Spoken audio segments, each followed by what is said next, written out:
या देवी सर्वभूतेषु शक्तिरूपेण संस्कृता नमस्तस्यै नमस्तस्यै नमस्तस्यै नमो नमः।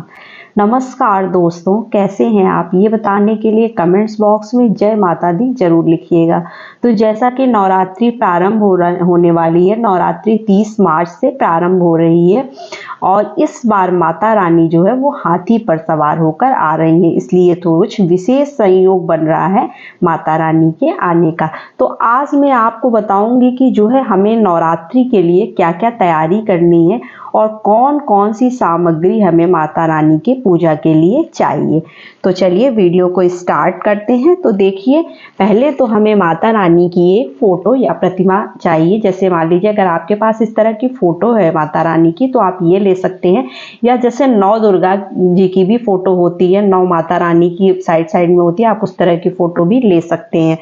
और आपको क्या चाहिए, अगर आप मूर्ति ले रहे हैं माता रानी की, हर साल आप नई मूर्ति लेते हैं तो मिट्टी की, तो आप वो भी ले सकते हैं। उसके बाद हमें एक गणेश जी चाहिए। गणेश जी सर्वप्रथम किसी भी पूजा में हमें गणेश जी की पूजा सर्वप्रथम करनी होती है, तो हमें एक छोटे से गणेश जी चाहिए। तो मेरे मंदिर में छोटे से गणेश जी थे तो मैंने ये ले लिया है। अगर आप गणेश जी नहीं मतलब आपके पास है तो आप सुपारी को भी गणेश जी का स्वरूप बनाकर जो है पूजा कर सकती हैं। उसके बाद हमें देखिए अब पूजे में क्या क्या लेना है। गंगा जल लेना है पानी में डालने के लिए, गंगा जल शुद्ध जल में मिलाने के लिए। तो इस तरह से हमें एक लोटे में शुद्ध जल लेना है और उसके साथ गंगा जल मिलाना है। तो मैंने बॉटल का गंगा जल लिया। अगर आप त्रिवेणी संगम गए हैं तो आप वहाँ का जल भी ले सकते हैं। उसके अलावा देखिए हमें धूप बत्ती चाहिए रोज 9 दिन जलाने के लिए, तो आपको हर चीज़ अधिक संख्या में ले लेनी चाहिए ताकि आपको बीच में कोई दिक्कत ना हो। मौली चाहिए हमें और जनेऊ चाहिए गणेश जी को चढ़ाने के लिए। और ये अखंड ज्योति है। अगर आप देखिए अखंड ज्योति जलाना चाहते हैं तो आप इस तरह की अखंड ज्योत ले लीजिएगा। इसकी बाती जो है आपको मार्केट में भी मिलती है और मैं इसकी बाती का वीडियो बनाकर डालूंगी भी कि आपको घर में अगर बाती बनानी है अखंड ज्योत के लिए तो कैसे बनाएंगे। उसके बाद आपको माचिस लेनी है और पान का पत्ता, जो कि सबसे ज़्यादा कंपल्सरी होता है, माता रानी को पान का पत्ता जरूर चढ़ाना चाहिए। और साथ में लौंग और इलायची। तो इस तरह से देखिए मैंने लौंग और इलायची यहाँ पर ले लिया है। और आपको क्या लेना है, देखिए रौली लेना है, कुमकुम लेना है, आपको सिंदूर लेना है। आप पीला लाल कोई भी सिंदूर ले सकते हैं। अक्षत में आपको चावल लेना है, तो यहाँ पे मैंने अक्षत ले लिया है।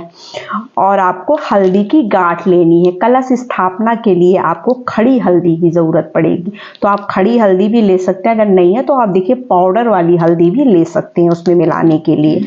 और आपको सुपारी लेनी है। तो पहले दिन की पूजा में देखिए नवग्रह भी बनाए जाते हैं। अष्टदल कमल बनाकर हम कलश की स्थापना भी करते हैं। तो अष्टदल कमल बनाने के लिए आपको इस तरह से चावल चाहिए। चावल आप थोड़ा अधिक मात्रा में ले लीजिएगा क्योंकि आपको कलश के ऊपर भी भरना है और जो है उसमें अष्टदल कमल में भी आपको ज़रूरत पड़ेगी। और अगर आप नवग्रह बना रहे हैं तो आपको इस सुपारी के 9 सुपारियाँ आपको चाहिए, वरना आप एक सुपारी सिर्फ कलश में डालकर कलश स्थापना के लिए आपको चाहिए। कपूर चाहिए क्योंकि माता रानी को कपूर अत्यधिक प्रिय है, तो हम कपूर का प्रयोग जरूर करते हैं पूजा में। और हमें इस तरह से फूल चाहिए। देखिए मैंने लाल फूल लिए हैं, माता रानी को लाल फूल अत्यधिक प्रिय है, तो मैंने जो है गुलाब के फूल लिए हैं। बाकी आप कोई भी फूल रेड कलर का ले सकते हैं, या आपको जो फूल इजीली मिल जाए आप वो फूल ले सकते हैं। ये इतनी सामग्री हमें पूजा के लिए चाहिए।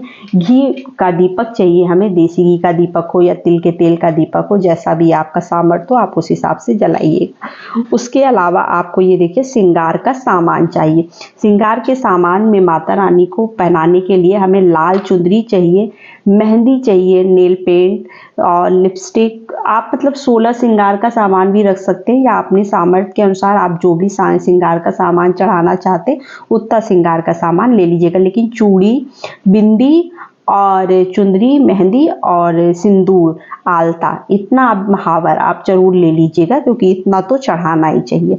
तो ये हो गया हमारा श्रृंगार का सामान जो हम माता रानी को चढ़ाएंगे।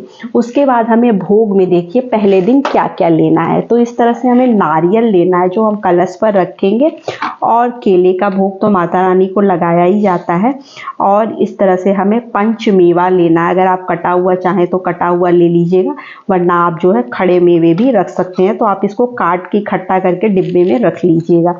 और बतासे का भोग लगाया जाता है, तो मैंने ये देखिए बतासे लिए हैं और केला लिया है यहाँ पर। अब हमें कलश बनाने के लिए क्या क्या चाहिए, तो कलश बनाने के लिए देखिए एक मिट्टी का आपको इस तरह से कलश चाहिए, उसके ऊपर ढक्कन होना चाहिए। तो इस तरह का हमें कलश लेना है, क्योंकि जब हम 9 दिन के बाद जब हम कलश स्थापना अगर करते हैं, अगर मान लीजिए तो हम 9 दिन के बाद जब विसर्जन करते हैं तो इस कलश का हम विसर्जन कर देते हैं। और अगर हम वो वाला कलश मतलब ये मेटल का कलश रखते हैं, मान लीजिए तांबे का, स्टील का या पीतल का कलश, अगर वैसे तांबे का रखा जाता है, तो तांबे का अगर आप रखते हैं तो उसका हम विसर्जन नहीं करते हैं, उसके जल को हम अपने घर के ही क्यारी गमले में डाल देते हैं।